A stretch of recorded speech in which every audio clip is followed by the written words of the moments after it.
Essa musiquinha, dessa vinheta, desse rock and roll, você sabe que nós estamos aqui falando no Sabacast Saúde em Pauta, saúde em diversos aspectos. E já já vocês vão conhecer um convidado aqui de muito tempo que eu queria já ter chamado faz um tempinho, mas me acompanhe que no final ele até vai fazer uma pergunta para mim, né? Se você acompanhar, né, você vai ficar sabendo. Então, antes eu vou te dar um recado aqui. Quero falar da Clínica Saba, que está patrocinando, né, esse momento aqui para gente. A clínica ela trabalha há 27 anos com pessoas, né, que estão com problemas, com dores crônicas há muito tempo, né, e muitas vezes sem solução pela medicina convencional. Pessoas que precisam fazer cirurgias, artroplastias, né, cirurgia no quadril, em coluna, de hérnia de disco, em diversos, né, de diversas formas, envolvendo várias especialidades. E com um método próprio, com o método Saba, com osteopatia, com medicina chinesa, né, e até com terapias metafísicas, a gente tem conseguido ajudar muitas pessoas, reverter alguns quadros, né, e quando a gente não consegue reverter, muitas vezes a gente faz um trabalho coadjuvante com diversas outras especialidades, né, com a neurologia, com a gastro, com a própria fisioterapia, né, então tendo sucesso aí em mais de 91,4% dos casos, né? Inclusive, olha só, imagine uma pessoa que está com cirurgia agendada e 90% dessas pessoas nem precisariam fazer cirurgia. Isso é muito sério. Então, Clínica Saba, o fim das dores de estimação. Então é isso aí, pessoal. Você pode seguir a clínica no @clínica_saba. @clínica_saba. E Saba, você sabe como é, né? Você Saba. S de saber, A de amor, B de bondade, H de humano e A de amizade.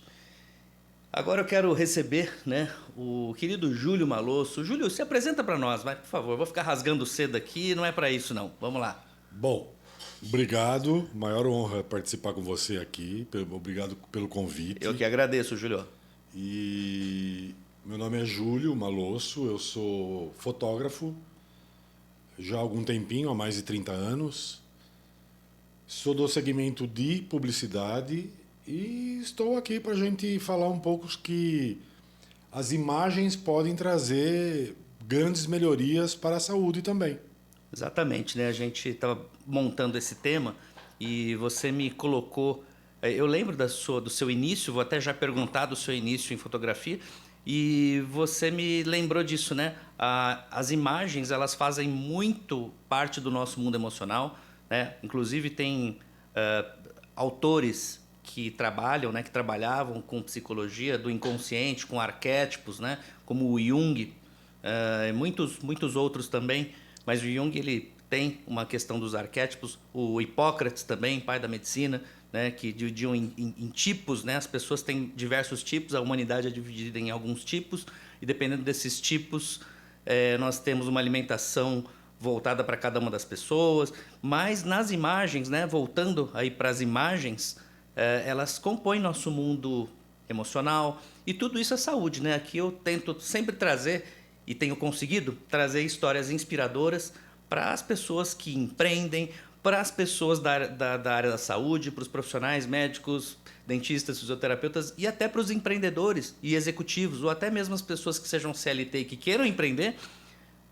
veem que existem histórias de pessoas, né, comuns, mas que depois de um tempo elas fazem da sua história comum algo excelente, excepcional. Então, você está aqui por isso, porque eu acho sua história motivadora e excepcional. Então, conta pra gente o início. Na realidade, a paixão pela fotografia veio antes da profissão. O meu avô veio da Itália, veio pequeno, eles vieram fugido de lá, de uma cidade chamada de Albertone, e tiveram 7 filhos aqui. Uma das filhas era a minha mãe. E num dia, acho que foi final dos anos 40, alguma coisa assim, a minha mãe abriu um pacote que veio da Itália, da família dele que ficou na Itália. E abriu esse pacote e tinha um monte de objetos dos parentes do meu avô de lá, fotos, principalmente fotos, e uma caixinha preta. E ninguém sabia o que significava aquela caixinha preta. Sensacional, eu lembro disso daí. Você lembra, né? A história da caixinha eu lembro, preta. Você falou isso. Eu fiz um filminho disso daí. E a minha mãe que acabou descobrindo que era uma máquina fotográfica, era uma câmera fotográfica, aquela caixinha preta. E começou a fotografar e virou a fotógrafa da família. Ainda bem, porque tinha 7 filhos, meu avô teve. A minha mãe era a quinta. E ela acabou virando, e eu conheço a história da minha família baseado nas fotos da minha mãe. E nos anos 70, no começo dos anos 70, eu acabei descobrindo essa caixinha preta no porão da minha casa. E aí foi que minha mãe revelou essa história, entendeu? E eu comecei a fotografar com essa câmera.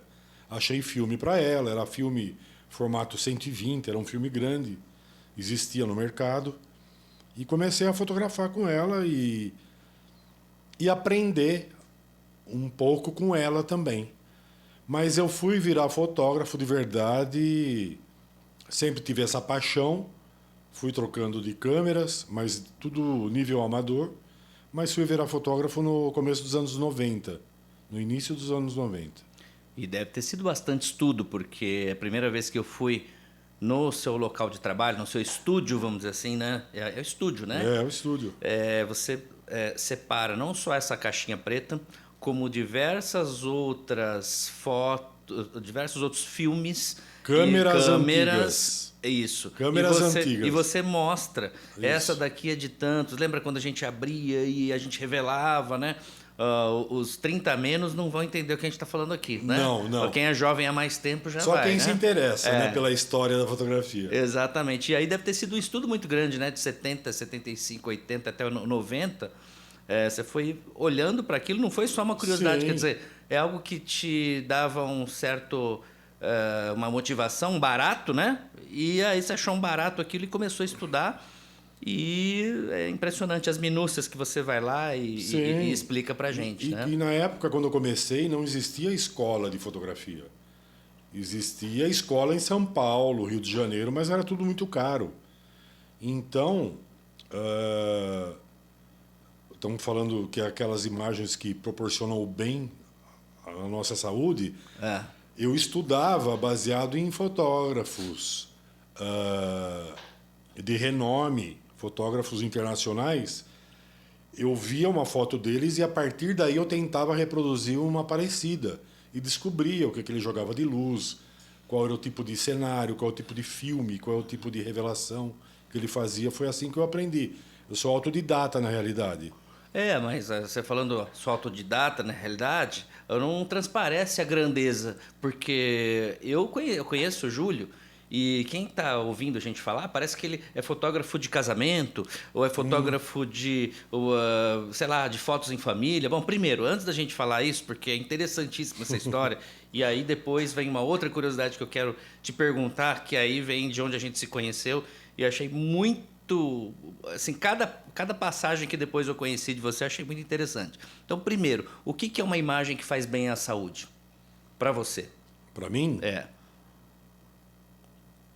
Você fala assim, essas imagens fazem bem, são saudáveis. São saudáveis, que são aquelas fotografias que eu produzi, por exemplo, e que eu tenho uma particularidade emocional por elas e estão penduradas lá nas paredes da minha casa. E tem, é claro, aí uma coisa antes que eu me esqueça. Tá. Imprimam as suas melhores fotos, principalmente as fotos familiares. Porque, sabe por quê? Daqui a alguns anos, seus netos, seus bisnetos não vão procurar imagens da família num HD velho. Se você tiver um material físico, do jeito que eu falo isso, eu digo a própria experiência. Eu conheci a minha família baseado nas fotos da sua mãe. As fotografias que a minha mãe fazia. Que ela teve o cuidado lá de registrar, né? Exatamente. E voltando à sua pergunta, são essas. Mas, na realidade, eu acho que eu tenho créditos de saúde baseado nas fotos que eu vejo todos os dias, nas imagens. E são imagens, então, mais ligadas à família. Sim. É Não, isso? não necessariamente. Não necessariamente. Por exemplo, a gente discutiu, né? Naquela frase que eu te mandei para fazer essa abertura, Sim. que são imagens que nos emocionam. É aquela caixa guardada, esquecida no guarda-roupa, que a gente de vez em quando vai lá e comenta: nossa, olha só que legal. Nossa, olha a cara da minha avó. Olha como meu avô era bonito. Olha que... Entendeu? Isso daí gera uma emoção e ao mesmo tempo resgata, na maioria das vezes, é claro, a saudade daquilo que a gente passou, que é o lado bom, né? O lado positivo. E que muitas vezes a gente não viveu, né? Saudade do que eu não vivi, né? Olha só, comenta aí se você tem saudade de alguma coisa que você não viveu. E aí você fala: Mário, mas que papo estranho. Já vamos chegar no papo do estranho, do Doutor Estranho, já vamos chegar nisso daqui. Mas olha só, eu não conheci nem avô nem avó, né? Por parte de pai nem de mãe. Porque minha mãe perdeu a mãe com 7 anos de idade, ela já cozinhava para a família toda. Olha que cenário diferente, né? Ela cozinhava com 7 anos já para a família toda. Meu pai, ela conheceu meu pai com 16, aliás, com 27 já. E aí meu pai com 16 já tinha perdido a mãe também. Os dois só tinham pai. Quando tiveram minha irmã, que tem 13 anos mais velha que eu, meu avô, por parte de pai, viveu mais um pouco. E o meu avô, por parte de mãe, quando eu estava 3 meses na barriga da minha mãe, na gestação ali, né, ele faleceu. Então eu não conheci nem vô nem vó. Nossa. Né, por parte de pai nem de mãe, né? Eu fui a raspa do tacho, aí eles me tiveram com 40, né? Minha mãe me fez 40, depois de 11 dias ela me teve, né? Então, ela é 20 de agosto, eu sou 31. Então, olha que coisa, né? Quando eu vi sempre essas fotos, né? Eu tinha um desejo de conhecê-los, mas parecia que eu já tinha visto de alguma forma, né? Então, realmente emociona a gente, né? Sim. Realmente são traços ali que você pega e fala: puxa, isso aqui é o vovô, é a vovó, né? Então, assim, até a mãe, né, da mãe que falou: nossa, como pode, né? Como é que será que minha mãe, então, como é que era, né? Ela com 7 anos ter perdido a mãe também, né? Então, tá vendo que legal, né? O podcast, Sabacast é cultura, né, emocional. E quem imaginou que a gente fosse falar de fotografia e de emoção e tão profundo assim, né? Então, isso aqui é gostoso nesse papo. Pra você ter uma ideia, voltando nos avós. Sim. Eu tenho uma foto, um porta-retrato em casa, que é o meu avô, esse avô que veio da Itália, o pai da minha mãe, que ele tá me segurando no colo, mas eu não lembro dele. Eu tinha 1 ano e meio quando ele morreu. Olha. Então, eu falei: nossa, esse avô que eu não conheço me segurou no colo. Né? Então, eu olho para aquela foto, me faz bem a saúde. E que nesse caso você conheceu, né? Não lembra, mas ele te conheceu. Sim, né? ele me conheceu, me segurou no colo. E na verdade, no que eu estou te falando, né, eu não conheci, né? E não me conheceram sim. também, né? E sempre tive um carinho muito grande por pessoas da terceira idade. Não é à toa que hoje a gente cuida não só lá na clínica de atletas, né, mas de pessoas da terceira idade, né? Eu tenho um carinho muito grande, né? Você vê como nada é por acaso também, Nada né? por acaso. Nada é por acaso. E eu queria ver, né, por exemplo, qual é o tipo de foto que você faz, Júlio? Você começa a fazer... você fala pra gente que tipo de foto é, se é uma foto de Instagram, de Facebook, de perfil profissional, de casamento, de festa, ou não, é outro tipo de festa, outro tipo de público, né, que você atende. E por que esse tipo de público? Como que surgiu? Fala pra gente. Na realidade, é segmento publicitário.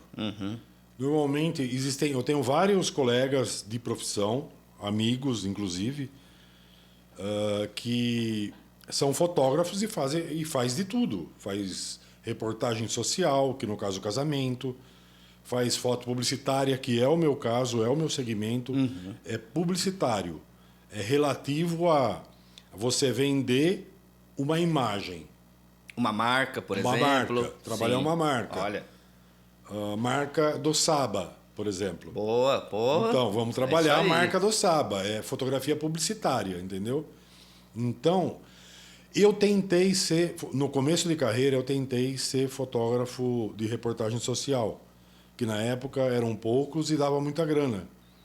E eu fui convidado, até o lance de imagens que causam emoções, eu fui convidado pelo... a fotografar o casamento do meu amigo. Ele casou novinho. Eu estava no começo de carreira, quase no começo de carreira. E eu fui fotografar, só que eu levei um parceiro junto para fazer segunda parte de fotos, né? Ó, você fica desse lado, eu fico desse lado e vamos embora. Compartilha o flash, etc. Na época era tudo de filme, então não podia errar. E todas as minhas fotos saíram sem foco. Eu estava com uma lente que não tinha foco automático.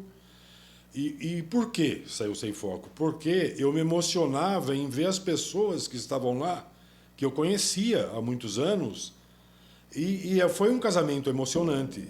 Rapaz, fotógrafo de verdade tem lentes que choram. Suas lentes choram, cara. Olha que sensacional isso aqui. Hã? Ótimo. E ainda bem que eu levei um parceiro que salvou as fotos do casamento. Então foi um trauma, mas eu trago esse trauma como uma piada, né? Como eu acabei de contar. Agora já tem outra, né? Minha lente que era de verdade, ela chorava, ela se emocionava. Gostei entendeu? do título. Hã? Gostei do título. Né? Aí. Maravilha. Pô, Julião, satisfação ter você aqui. Mas estamos só começando essa conversa aqui, né? Então Não, aperta vambora. você aí que tá aí, ó. Tá de bem com a vida? Faz assim o joinha. Você já que tá de bem com a vida, aperta o like, solta, né? E reforça o like novamente aí, tá? Então, é isso aí. Manda, né, para pessoas que queiram escutar histórias, né, interessantes de empreendedorismo. Aqui a gente aprende bastante, né, Júlio? Olha, sem dúvida. E aí veio arte também junto com você, né? Eu não sei se você pode citar o nome de algumas empresas que você fez trabalho. Posso, né? claro. E tem aquela da Mesh. Cuecas Mesh. Depois eu queria que você contasse. E veio arte junto com você. Você já estava aí antes de entrar aqui. O Júlio já estava aqui eu sempre falo da vinhetinha nossa do rock and roll. E ele já estava aqui, ó, com o André, que é outro fã de rock aqui. Eles já estavam falando sobre a minha guitarra é essa, a minha é aquela. E conta um pouco dessa questão pra gente. Na realidade, a minha mãe, essa que era fotógrafa, né? A única mãe que eu tive, desculpa, bati aqui. Ela também era violinista da orquestra de Americana. Uhum. Eu sou nascido em Americana. Certo. Mas moro em Campinas desde quando eu casei, há 33 anos. E ela me incentivava muito, ela me ensinou a ouvir Beethoven, Mozart, Bach. E ela me explicava, olha o compasso dessa música, olha agora a entrada dos violinos, olha agora o violoncelo. Então eu fui sabendo ouvir. E ao mesmo tempo eu quis aprender a tocar. Tentei violino, mas muito difícil. Mas acabei fazendo 6 anos de violão clássico. Mas na época, nos anos 70, foi legal fazer violão clássico, porque eu tocava Bach, tocava Beethoven no violão, e minha mãe chorava, né? Mas ao mesmo tempo eu tinha era rock and roll dos ingleses, né? Então era final da época da era Beatles. Entrava Yes, The Purple, Led Zeppelin. Então coisas que hoje são os clássicos do rock, né? E acabei tendo a minha banda de rock. Mas só parei por um tempo. E até hoje eu tenho no fundo da minha casa uma caverninha, um estúdiozinho bem menor que esse daqui, mas fiz uma área de acústica, então é o meu anti-estresse. Eu vou lá, pego a minha guitarra, pego meu violão, faço umas gravações, crio umas músicas autorais, mas sem aquele compromisso profissional. Sim, entendeu? Inclusive em algum dos BNIs, né, que eu também estava, a gente se conheceu, né, no mundo corporativo, no networking profissional, né, Júlio? Sim. E alguns deles, né, até o ano passado eles tinham uma banda de rock e eu estava sendo vocalista, sabia? Ah, não sabia disso. E aí eu até publiquei algumas vezes alguns stories aí e eu estava sendo vocalista, só que aí a coisa começou a ficar séria. O pessoal pedia pra gente ir lá fazer shows e tal. Eu falei assim, não, aí, gente, eu não posso largar a profissão, né, deixar de cuidar das pessoas que vêm buscar ajuda ali e me dedicar a isso, né? Uma vez no mês, tudo bem, mas aí o pessoal, não, a gente tem que fazer tudo certinho e tem que fazer, né, desse jeito. Eu falei, não é mais brincadeira, então eu não consigo. Não consegue, não consigo, não. Mas foi bem legal e realmente o Bon Jovi, Guns N' Roses, e alguns, né? E você fazia o cover? Fazia vocal, sim, sim. Que legal! Sim. E aí eu não vou nem dar uma palhinha aqui, hein? Senão... Mas... Que bacana. Mas é legal. E aí eu fiquei um ano ali fazendo, né? Mas legal essa curiosidade, porque todos os que você citou aí acabam sendo, né? Quando as pessoas fazem banda cover, acabam sendo as referências, né? Sim.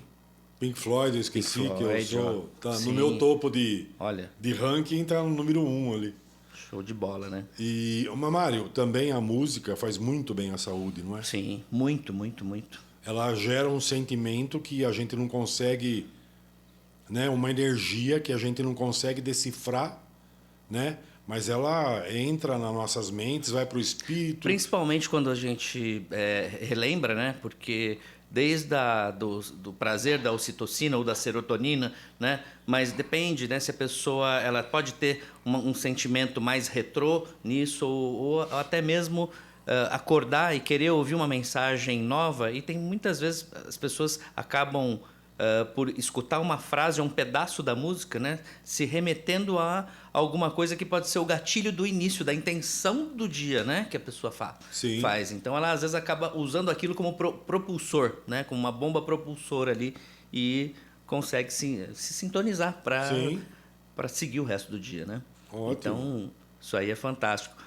Mas me conta então, Júlio, olha só, esses ensaios que você fez, né? E aí você teve algumas boas tiradas, né? Porque isso daí também já vem com a pessoa, né? A própria, eu julgo que a própria curiosidade sua de ir lá no fundo da casa, ver a máquina que estava ali parada, né? Não é qualquer pessoa que ia lá ia gastar um tempo para ver aquilo, para fazer toda essa retrospectiva que você fez, para fazer disso depois uma profissão, né? Então, muitas vezes a pessoa que está em casa fica se falando muito, né, de a onda do propósito, e muitas vezes a pessoa, além de uma profissão, às vezes são as habilidades e os tipos de aptidão que você tem, muitas vezes dá paciência de ficar ali, né? O propósito não é uma profissão que você vai exercer, mas muitas vezes as qualidades que você tem lá dentro, até mesmo para fazer, por exemplo, não é qualquer um que seria relojoeiro, que tem a paciência de fazer, né, as minúcias das habilidades, né? Da precisão de cada pequena ferramenta, né? Tem 10 ferramentas pequenininhas, né? Cada uma delas, uma mais micro do que a outra. E vai, né? Aumentando as lupinhas, né? As lupinhas e vai tirando. Então, quer dizer, por mais que a pessoa fale assim, olha, existe um propósito para isso, não é para a profissão, mas é sim aqui se disponibiliza, né, a pessoa. Então, o tipo de paciência, o tipo de solidez que a pessoa tem para aquilo, né? De aptidão, de disponibilidade que ela tem para aquilo. Então, eu desde criança também, né? A gente sente isso, né? Tem gente que ainda não, né? Então, tudo bem, vai buscar depois de adulto, mas isso faz parte das suas, vamos dizer assim, das suas armas, né? Das suas habilidades, e que você, muitas vezes, se não utilizar isso na sua profissão, pode ser que você empobreça muito a sua profissão, não no sentido financeiro, mas no sentido de aptidão para aquilo, de habilidade utilizada para quem você vai prestar aquilo, né? Exatamente. E tem mais um detalhe. Eu acho que o sucesso do empreendedor é ele exatamente fazer aquilo que ele ama. Por quê? Porque ele vai fazer o que ele ama e ainda vai ganhar dinheiro com isso, entendeu? Ele não vai ser nada forçado. Porque ele faz bem, né? Ele faz Se bem ele ama, ele faz bem. É claro que ele faz bem. E aquilo também dá um prazer no final. E o que a gente quer é exatamente isso, né? Quando você trabalha numa boa intenção, né? Bem intencionado. E me fala, por exemplo, né, como eram as sacadas aí, é que eu quero voltar, né? Porque essa paciência de você ter ido lá para buscar essa caixinha e tudo, e de ter montado todo esse background, de você ver a sua ligação com mãe, né? Com família, né? Com família, já teria algumas sugestões aqui, se eu fosse te tratar emocionalmente. Você é meu paciente do físico, né? Mas se um dia você fosse se tratar emocionalmente, eu já saberia algumas características, né? Mas dá uma olhada, né? Como é que as sacadas que vêm também nesses efeitos publicitários... Os insights, né? Os insights eu achei fantástico ali na questão. Eu sei da história lá da Mesh, né? E... na questão do slogan. Conta pra gente um pouquinho aí. Na realidade, voltando à tua pergunta, de alguns clientes que eu atendo, para as pessoas também terem uma noção do tipo de trabalho que eu faço. Fala, né? Pra gente alguns deles. Então, eu faço bastante trabalho de cama, mesa e banho, já atendi M. Martin, Cassiumara, na linha de moda, do Loren, Mesh, Zorba. E o lance da Mesh, que eu contava como... A Mesh, há muitos anos atrás, eu acho que foi começo dos anos 2000, alguma coisa assim, ela lançou um slogan que, sem querer, eu acabei criando esse slogan para ela, que é Mesh com elas. Mesh que elas gostam, mesh. Mesh com elas. Mesh com elas. Cuecas mesh com elas. Mesh com elas. No sentido de mexer, né, na relação erotizada, né, do slogan. Mas por que saiu esse slogan? Porque o ambiente de trabalho que a gente tem ali no estúdio, na realidade, é leve. É um ambiente leve, é um ambiente de sugestões idiotas, é um ambiente de dar risada, são brainstorm 12 horas ambiente no dia. Quinta série no ar, né? Exatamente. Quinta série no ar. Exatamente. Não pode ficar filmando. Então é um ambiente bem leve. E tem que ter. Eu acho que quem faz esse tipo de trabalho tem que ser um ambiente leve. E a gente as meninas estavam passando, a gente ia fazer as fotos das cuecas com modelos e depois fazer estilo, né? Fazer só dos produtos, dobradinho, bonitinho. E as meninas estavam passando, as produtoras passando as cuequinhas, botando lá no ponto de captura, no cenário. E eu ficava enchendo o saco. Mexe com elas. Mexe com elas. Mexe com... E a garota de marketing, a gerente de marketing da Mesh, sacou na hora. Eu falei, Júlio, você se incomoda se eu usar esse slogan? Eu lembro disso. Eu não sabia se eles tinham te ligado, porque para mim eu não sabia que era mexe com elas. Para mim tava o mexe que elas gostam, não é? Mas aí você falou isso e que alguém ligou para você e falou, pô, Júlio, você se incomoda e tal. Né? A garota não, pode usar. Não, pode usar. Aí depois veio até um contrato para eu assinar, dando os assim, plenos direitos. Pô, lógico que você não ia reivindicar porque nada. Porque tinha testemunhas ali, né? Claro. Tinha todo o grupo. Eu falei, não, eu não sou da área de marketing, não crio slogan. Eu só brinquei e fica tranquilo, tudo bem se vocês usarem e tal. Achei muito legal isso e muito generoso, né? Porque tem gente que fala assim, não. É uma coisa que eu criei, né? Então... Tem testemunha, vamos ver o valor aí. Vamos ver o valor aí, que também, tudo bem, né? Mas assim, eu achei legal, genial, porque você usa, né, as suas sacadas para aquilo que você precisa na sua profissão. E é isso, né?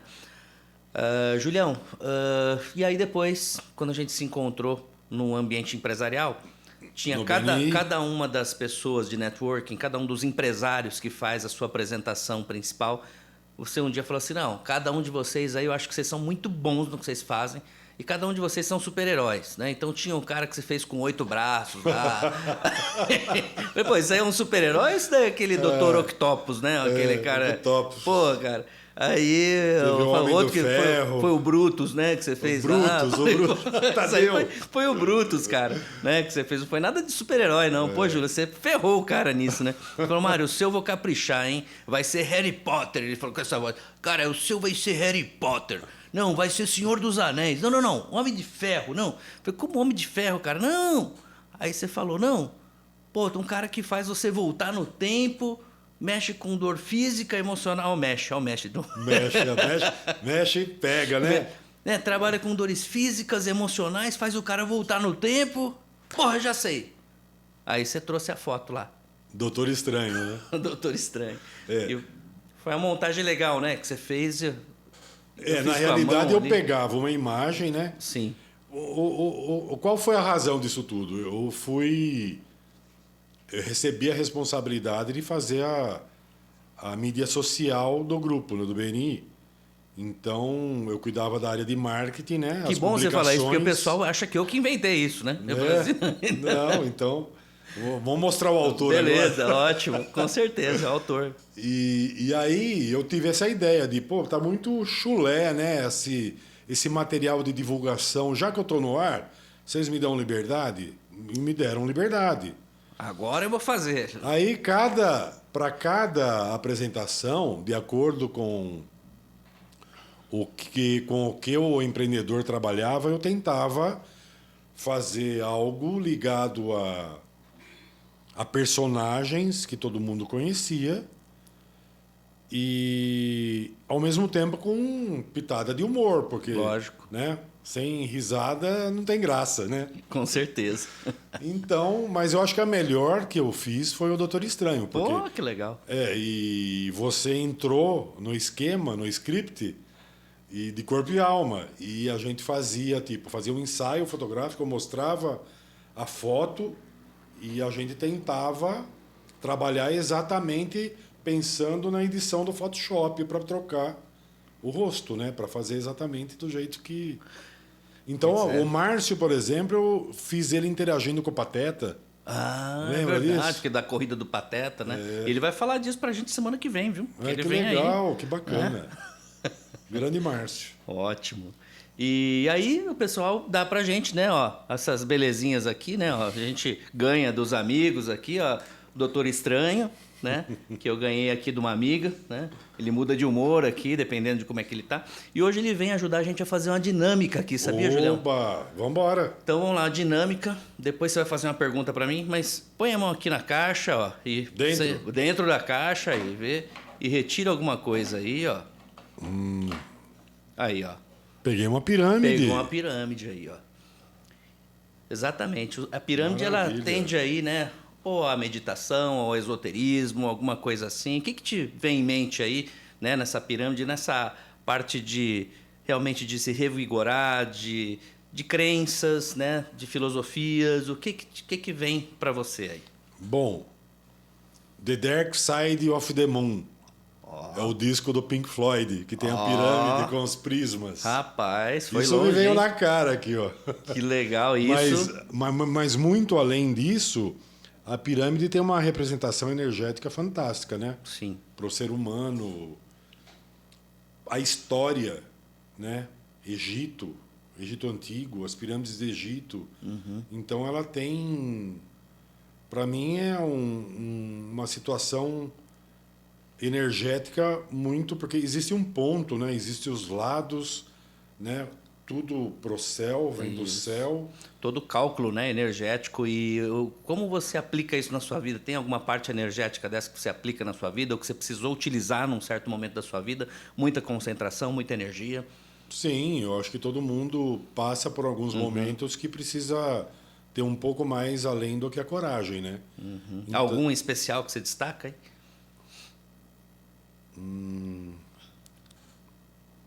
Vou destacar um bem bobo, tá?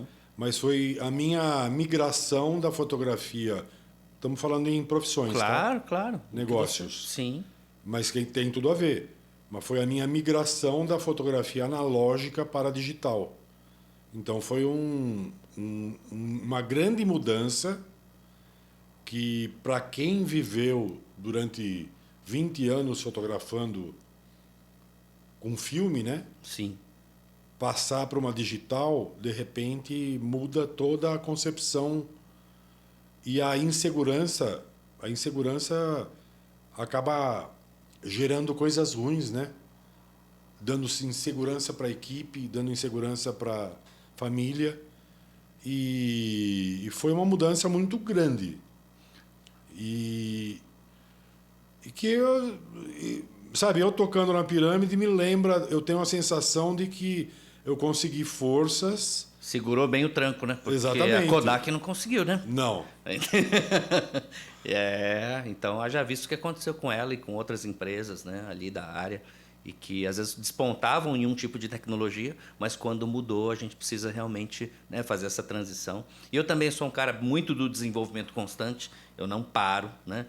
E acho interessantíssimo isso. Parabéns aí. Vou até energizar minha água aqui. Legal, é isso aí. Perfeito, Júlio. Tem uma pergunta para mim, Julião?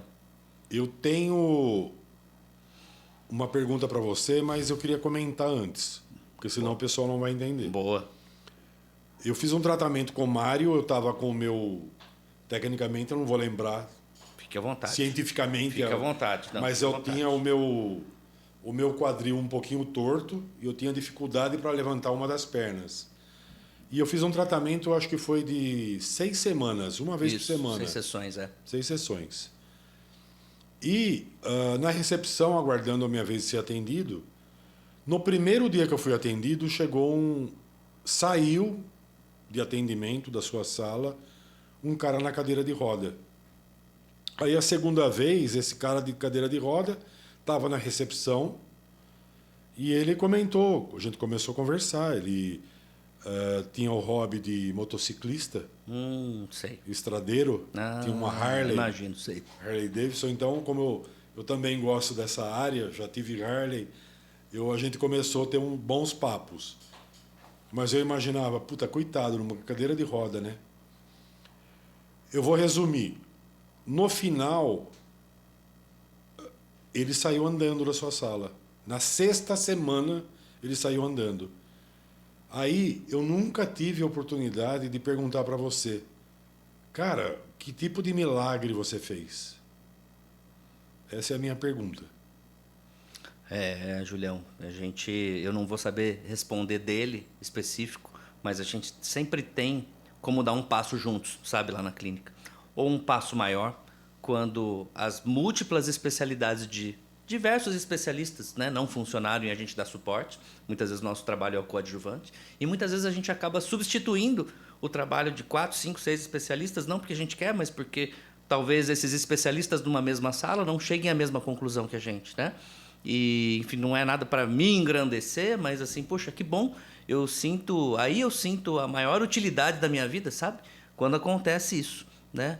E, na verdade, é uma resposta inconclusiva, porque eu não sei o que, naquele caso, né, me fez aquela pessoa, né, andar novamente, né, sem uso, né, acho que ele ou com andador, ou, enfim, eu não lembro se ele andou com andador. Foi uma evolução. Isso, foi uma evolução. Ele começou com cadeira, passou andador. Mas eu, quando sou conferido a um caso, seja a um caso na clínica, seja um caso de uma mentoria empresarial ou para um profissional da saúde, qualquer caso que eu entre, eu mergulho junto com a pessoa, como se fosse para mim, para um parente meu, para alguém que realmente eu preciso dar aquele resultado. Se houver chance, né? Se não houver, ninguém faz milagre, né? Mas eu digo que não existem super-heróis. Então, o Doutor Estranho, né, são pessoas comuns que se predispõem ao extraordinário. Então, quando a gente se predispõe a fazer algo extraordinário pelo outro, né, e no meu caso é com a saúde física, energética e emocional, então acho que a transformação acontece. Sim, né? Eu perguntei milagre porque foi uma situação nada comum, né?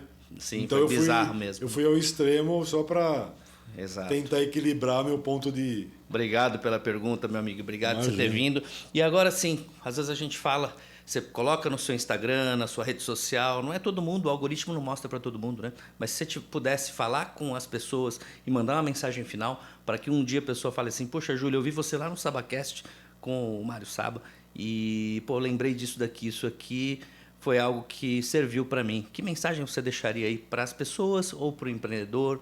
Enfim, uma mensagem que você queira deixar para as pessoas. Eu vou falar uma mensagem que eu já falei aqui, que é exatamente aquilo que nos faz bem à saúde, que é o quê? Fazer o que a gente ama.